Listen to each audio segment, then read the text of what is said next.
The kettlebell swing is an exercise that cycles between hip flexion, so a hinge, and hip extension, so a vertical plank. That gets sandwiched between a very short sequence to get us into the position so that we can get into the cycle and then get out of the position to exit the cycle. So you have the mount, the cycle, and then the dismount. That's your kettlebell swing. It's as easy as that. Your hip muscles are what are doing the work to get you from point A to point B, back to point A to point B to point A to point B. Now your arms their job is pretty much just to make sure that the kettlebell stays connected to your entire body and your torso. The rest of your muscles, their job is to stabilize or neutralize any unwanted movement. So any funky pelvic movements, twisting, jiggling, anything like that, that's what the rest of your musculature is going to be stabilizing or neutralizing. That's why we call the swing a full body exercise. Let's look at the points of performance of a kettlebell swing from 3 different places.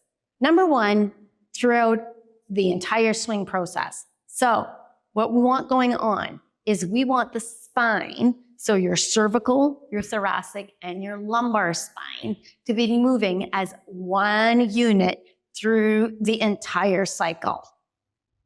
That's what we're going for. Your arms are always going to stay plugged into your torso. We don't want the weight of the kettlebell and the momentum going away from the body to pull our shoulders out of their sockets. So we take that and we plug it in. We make sure that the scapula are allowed to rotate, but they're not protracting, so coming forward or elevating, coming towards our ears. We must keep them depressed and retracted.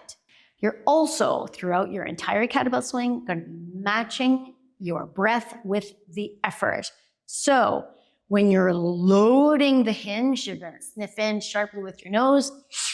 And when you come up to full hip extension, the power of those hips are going to be what's going to force an exhale. That's going to give you some nice intra-abdominal pressure, 360 degrees to stabilize your spine.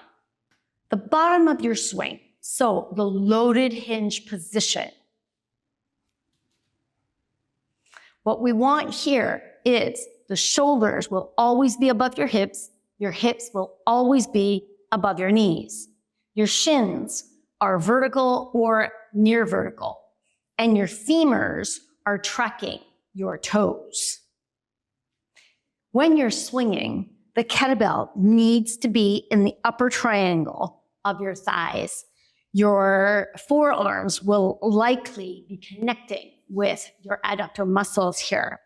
And the kettlebell handle always needs to travel above your knees. At the top of your swing, you're in a vertical plank. So belly tight, glutes tight, quads are pulling up the kneecaps, and the shoulders are retracted and making sure that your arms are plugged into the sockets. At the top of your swing, we're also aiming to have your arms parallel or quasi-parallel to the ground.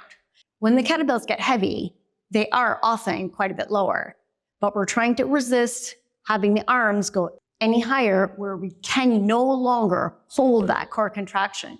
So either we have to lose that and bend to make it go higher, or we have to lose the plugging of the shoulders because it doesn't go anywhere when they're plugged in, and we have to relax them in order to let the arm come back up. So that's why we target parallel to the ground.